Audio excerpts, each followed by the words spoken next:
Hello guys, আপনারা সবাই কেমন আছেন? আশা করি সবাই ভালো আছেন। তো আপনাদের জন্য আমি আবার একটা সহজ উপায়ে বিরিয়ানি রেসিপি নিয়ে চলে এসেছি। ভিডিওটি শেষ অবধি দেখার অনুরোধ রইল। এখনো যারা আমার চ্যানেলটিকে সাবস্ক্রাইব করেনি তারা অতি অবশ্যই সাবস্ক্রাইব করে পাশে বেল আইকনটি টিপে দিন। ভিডিওটি ভালো লাগলে অবশ্যই কমেন্টে জানিয়ে যাবেন, তাহলে আমি উৎসাহিত হব আরো ভালো ভালো রেসিপি আনার জন্য। চলুন দেরি না করে শুরু করি। আমি প্রথমে আলুগুলো সেদ্ধ করে নিব। পানির মধ্যে ফুড কালার, আলু আর তেজপাতা দিয়ে ঢাকনা ঢেকে দিলাম। এখানে আমি 2 কেজি মাংস নিয়েছি। এবার আমি মাংসটাকে ম্যারিনেট করে নিব। দই, আদা বাটা, রসুন বাটা, লবণ আর সানফ্লাওয়ার তেল দিয়ে আমি ভালোভাবে মাংসটাকে ম্যারিনেট করে নিব। সেই মাংসটাকে ভালোভাবে ম্যারিনেশন করে নিতে হবে। আপনারা চাইলে গুঁড়ো মশলা দিয়েও মাংস ম্যারিনেট করতে পারেন। আমি রান্নার সময় গুঁড়ো মশলা দিব। মাংসটা ম্যারিনেট করে নিয়েছি। এরপর আমি মাংসটা এখন পাশে রেখে দিব। এদিকে আপনারা দেখতেই পাচ্ছেন আমার আলুগুলো সেদ্ধ হয়ে গিয়েছে। অবশ্যই ভালোভাবে আলু থেকে পানিগুলো ঝরিয়ে নিতে হবে। আমি আলুগুলো পানি ঝরাতে দিয়ে দিলাম। এবার আমি ভাতটা চাপিয়ে নিব। জন্য প্রথমে পানির মধ্যে গরম মশলা, তেজপাতা দিয়ে দিলাম। এরপর তেল, লবণ, কাঁচি রস দিয়ে পানিটা হতে দিব। আপনারা কি এই পদ্ধতিতে বিরিয়ানি বানান নাকি অন্য পদ্ধতিতে অবশ্যই কমেন্টে জানিয়ে যাবেন। এর মধ্যে ঢাকনা দিয়ে এবার আমি চালটা ধুয়ে নিব। এখানে 2 কেজি চাল নিয়েছি। চালগুলো অবশ্যই ভালোভাবে ধুয়ে নেবেন, কেননা চালের মধ্যে প্রচুর ময়লা থাকে। আমি এখানে চালগুলো 2 থেকে 3 বার ধুয়ে নিয়েছি।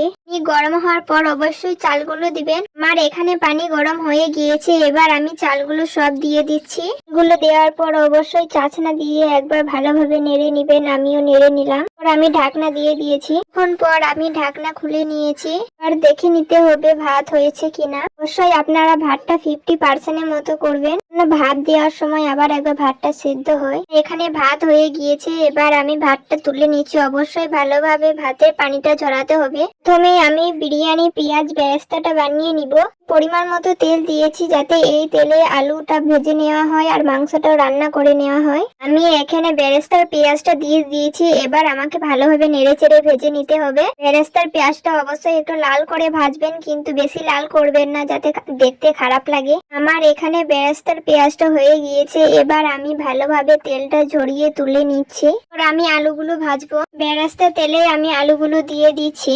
এইভাবে স্টেপ বাই স্টেপ রান্না করলে অল্প সময়ের মধ্যে রান্না হয়ে যাবে। আলুগুলো একটু লাল করে ভেজে নিতে হবে।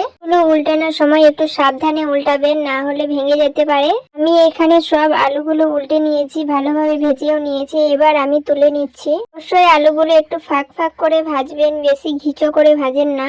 এখানে আলুগুলো 2 বারে ভেজে নিয়েছিলাম, একবারে তো হবে না। এবার আমি মাংসটা রান্না করে নিব। আমি এখানে 2 কেজি মাংস নিয়েছি, সেই জন্য পরিমাণ মতো পেঁয়াজও নিয়েছি। আপনারাও নেবেন। পরিমাণ মতো আদা বাটা, রসুন বাটা দিয়ে ভালোভাবে পেঁয়াজটা নেড়ে চেড়ে নিবেন। এরপর পরিমাণ মতো লবণ দিয়ে দিবেন, কেননা ম্যারিনেট মাংসে লবণ আছে, সেইভাবে সেই পরিমাণে লবণ দিয়ে দিবেন। লবণটা দেওয়ার পর আবারও ভালোভাবে নেড়ে চেড়ে ভেজে নেবেন। আমি এখানে ভালোভাবে নেড়ে চেড়ে ভেজে নিয়েছি। এবার ম্যারিনেট করা মাংসটাও দিয়ে দিচ্ছি। আপনারা তো দেখতেই পাচ্ছেন আমি মাংসটা অন্য পদ্ধতিতে রান্না করছি। আপনারা কি কেউ এই পদ্ধতিতে মাংস রান্না করেন? অবশ্যই কমেন্টে জানিয়ে যাবেন। দেখতেই পাচ্ছেন এখানে মাংসটা ভালোভাবে সেদ্ধ হয়ে গিয়েছে। এবার আমি মশলা দিয়ে দিব।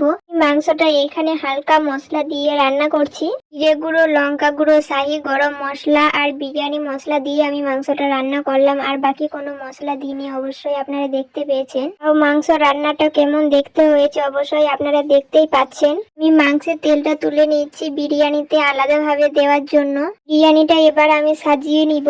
এর জন্য প্রথমেই আমি পাত্রের মধ্যে সাদা তেল দিয়ে দিলাম। বিরিয়ানিটা ভাত দেওয়ার সময় অবশ্যই পাত্রের মধ্যে একটু বেশি তেল দিবেন, যাতে লেগে না যায় ভাতগুলো। আপনারা চাইলে তেলটা বাদ দিয়ে ঘি দিতে পারেন। আমি প্রথমে ভালোভাবে ভাত দিয়ে দিয়েছি। এরপর সাজিয়ে আলুগুলো দিয়ে দিলাম। এরপর আমি মাংস দিয়ে দিচ্ছি। মাংসটা এক জায়গায় দিবেন না, অবশ্যই সাজিয়ে সাজিয়ে দিবেন। এরপর পেঁয়াজ বেরেস্তা দিয়ে দিচ্ছি ভেঙে ভেঙে।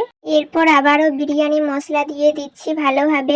আমি এখানে বিরিয়ানিটা 3টে লেয়ার করেছিলাম। স্টেপ বাই স্টেপ সেম প্রসেসে আবারও আমি 2 বার সাজিয়ে নিচ্ছি। আপনাদের যেমন পরিমাণে চাল, আলু, মাংস হবে ঠিক সেইভাবে লেয়ার তৈরি হবে। আমি এখানে 2 কেজি মাংস, 2 কেজি আলু এবং 2 কেজি চাল নিয়েছিলাম বলে 3 বার লেয়ার দিয়েছি। আমার এখানে লেয়ার দেওয়া হয়ে গেছে। এবার আমি পেঁয়াজ বেরেস্তা গুলো দিয়ে দিচ্ছি।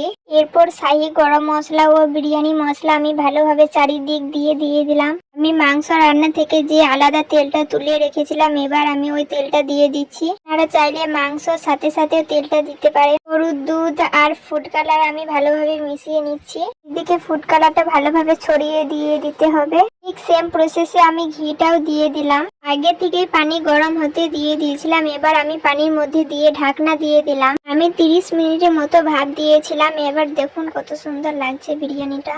বিরিয়ানিটা আমি আপনাদের কেটে দেখাচ্ছি। বিরিয়ানিটা খেতে অসাধারণ হয়েছিল। অবশ্যই আপনারা এইভাবে স্টেপ বাই স্টেপ রান্না করবেন, তাহলে আপনারা ঠিক আমার মতো এইভাবে বিরিয়ানি রান্না করতে পারবেন। আবার দেখা হচ্ছে পরে ভিডিওতে।